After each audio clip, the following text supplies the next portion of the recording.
नमस्कार, आप live cities देख रहे हैं। बिहार में विधानसभा चुनाव की तारीखें जैसे जैसे नजदीक आ रही हैं, वैसे वैसे सियासी घमासान भी तेज हो रहा है।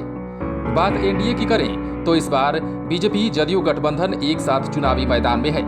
वहीं कल तक एनडीए में साथ रही लोजपा ने चुनाव से पहले ही अपनी राहें अलग कर दी और बिहार की हर विधानसभा सीटों पर अकेले चुनाव लड़ने का फैसला किया है। ऐसे में अब बीजेपी से जिनका टिकट कट गया, उन्होंने पार्टी के खिलाफ ही बगावत करनी शुरू कर दी और दूसरे दलों से हाथ मिला रहे हैं, जिसके बाद बीजेपी भी एक्शन मोड में आ गई है। ऐसे बागियों के खिलाफ पार्टी अब बड़ी कार्रवाई करने की तैयारी में है। आपको मालूम है कि एनडीए में सीटों का बंटवारा हो चुका है।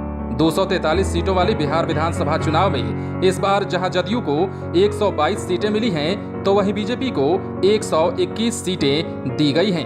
इनमें से जदयू अपने कोटे से जीतन राम मांझी को 7 सीटें, तो वहीं बीजेपी ने मुकेश सहनी की पार्टी वीआईपी को 11 सीटें दी हैं। दरअसल साल 2015 के चुनावी मैदान में बीजेपी 157 सीटों पर चुनाव लड़ी थी। इसका कारण था एनडीए में पिछली बार वो सबसे बड़ी पार्टी थी, लेकिन जदयू की एंट्री हो जाने से इस बार बीजेपी छोटे भाई की भूमिका में आ गई। जदयू 115 तो बीजेपी 110 सीटों पर चुनाव लड़ रही है। ऐसे में पिछली बार की तुलना में इस बार पार्टी 47 सीटों पर चुनाव नहीं लड़ पाएगी। अब इस स्थिति में जिन जिन नेताओं ने पिछली बार पार्टी के टिकट पर चुनावी दंगल में भाग्य आजमाया था, उन्हें इस बार भी टिकट मिलने की उम्मीद थी, लेकिन पार्टी में उनका टिकट कटने से अब वो बौखला गए।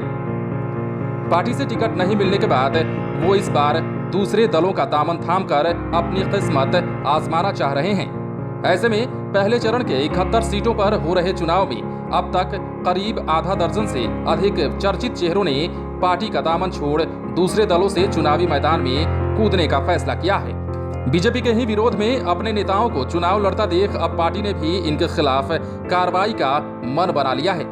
तभी तो बागियों को भी अल्टीमेटम मिल गया है।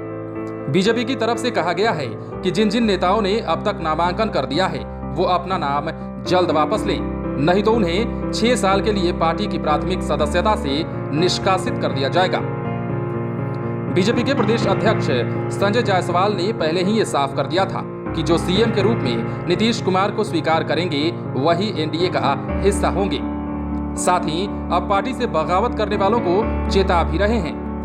बीजेपी का साफ कहना है कि हम बागी नेताओं से बात करने और उन्हें समझाने की कोशिश करेंगे। 12 अक्टूबर की शाम 5 बजे तक पार्टी नेता वापस नहीं आते हैं तो पार्टी उनके खिलाफ कार्रवाई करेगी।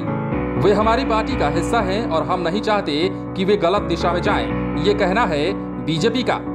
बहरहाल अब ऐसे में देखना दिलचस्प होगा कि बीजेपी के बागी नेताओं के बीच इसका क्या असर होता है। लाइव सिटीज के लिए पटना से जय भास्कर की रिपोर्ट।